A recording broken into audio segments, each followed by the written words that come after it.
Hello बच्चों, अब आप लोगों का एमडीसी सब्जेक्ट का पेपर है ना, तो मेरे पास जिस जिस यूनिवर्सिटी का और जिस भी सब्जेक्ट का एमडीसी का पेपर अवेलेबल है वो मैं डाल देती हूँ। अगर आपका ये सब्जेक्ट है, जैसे ये सब्जेक्ट है e commerce and digital marketing, अगर आपका इसका पेपर है तो आप ये वाला पेपर देखकर जा सकते हो। ये मल्टी डिसिप्लिनरी कोर्स और जो आपका सब्जेक्ट है उसके अकॉर्डिंग है। और ये जो पेपर है वो विक्रम यूनिवर्सिटी का है और अभी का ही है 2026 का। तो इसमें देख लेना किस टाइप के क्वेश्चंस बने थे। और मेरे पास जिन भी सब्जेक्ट्स के अवेलेबल होंगे वो मैं डालती जाऊंगी और आप कमेंट में भी मुझे बता देना कि आपका क्या सब्जेक्ट है एमडीसी का। तो मैं अगर मेरे पास उसका पेपर होगा तो डाल दूंगी, नहीं तो आप मुझे सिलेबस भेज देना, मैं इंपॉर्टेंट क्वेश्चन बना दूंगी। अगर पेपर अवेलेबल नहीं होगा तो फिर क्वेश्चन से काम चला लेना, और पेपर होगा तो आप पेपर में बता दूंगी, आप वाला पेपर पढ़ के चले। फर्स्ट ईयर के बच्चों के लिए है ये वीडियो, और ये स्पेशली बीयू यूनिवर्सिटी के बच्चे हैं जिनके अभी पेपर चल रहे हैं ना, और उनका पेपर है जिसमें गैप नहीं है एक भी दिन का। बच्चे मेरे से बोल रहे थे तो मैंने उनके लिए अब डाल रही। मेरे पास जो भी अवेलेबल पेपर्स थे मेजर माइनर के, है ना, मेजर के फर्स्ट सेकंड थर्ड और माइनर के फर्स्ट सेकंड, वो सब मैंने अपलोड कर दिए थे आप लोगों के लिए, जैसा जैसा आपने बोला था।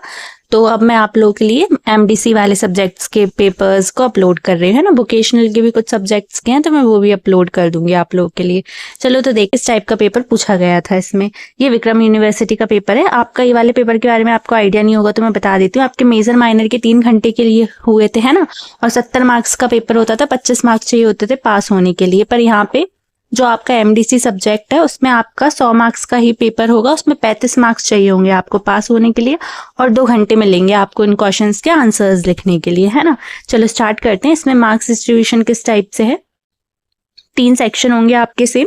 सेक्शन ए जो है उसमें 5 क्वेश्चन करने हैं आपको, 4 मार्क्स के, 20 मार्क्स की यूनिट है, 50 शब्दों में लिखना है।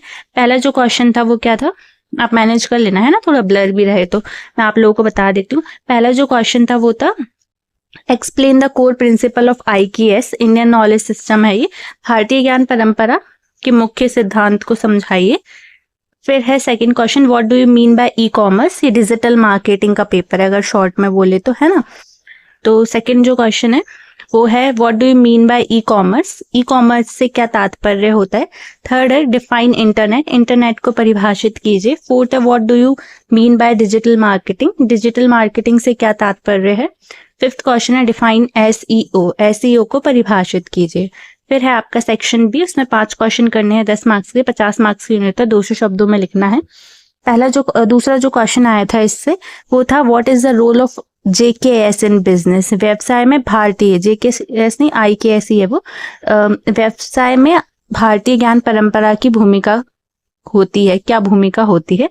थर्ड जो क्वेश्चन है what do you mean by M commerce, M commerce से क्या तात्पर्य है। फोर्थ क्वेश्चन है explain the difference between internet, intranet and extranet, internet तथा एक्स्ट्रानेट में अंतर समझाइए। फिफ्थ जो क्वेश्चन है what do you mean by inbound and outbound marketing, inbound तथा आउटबाउंड मार्केटिंग से क्या तात्पर्य होता है। सिक्स्थ जो है explain the process to create digital marketing plan, digital marketing plan का निर्माण करने हेतु प्रक्रिया समझाइए। अब बात करते हैं सेक्शन सी की, जिसमें आपको 2 क्वेश्चन करने हैं, 15 मार्क्स के, 30 मार्क्स की यूनिट है। इसमें किस टाइप से क्वेश्चन बने थे, 500 शब्दों में लिखना रहता है। आप चाहे तो सिलेबस भी भेज दें इसका, मैं आपके लिए इंपॉर्टेंट क्वेश्चंस बना दूंगी, है ना, आपके सिलेबस के अकॉर्डिंग। बाकी सारी MP की यूनिवर्सिटीज में सिलेबस तो सेम है, तो आप ये वाला पेपर पढ़ के जा सकते हैं और देख सकते हैं किस टॉपिक से बना था। जैसे इंडियन नॉलेज सिस्टम, ठीक है, what is the relevance of commerce in Indian knowledge system, ठीक है। कॉमर्स को हिंदी में बोलते हैं वाणिज्य, ठीक है। में भारतीय ज्ञान परंपरा की क्या प्रासंगिकता होती है। 8th क्वेश्चन है explain the difference between traditional and e commerce, पारंपरिक तथा ई कॉमर्स के मध्य अंतर समझाइए।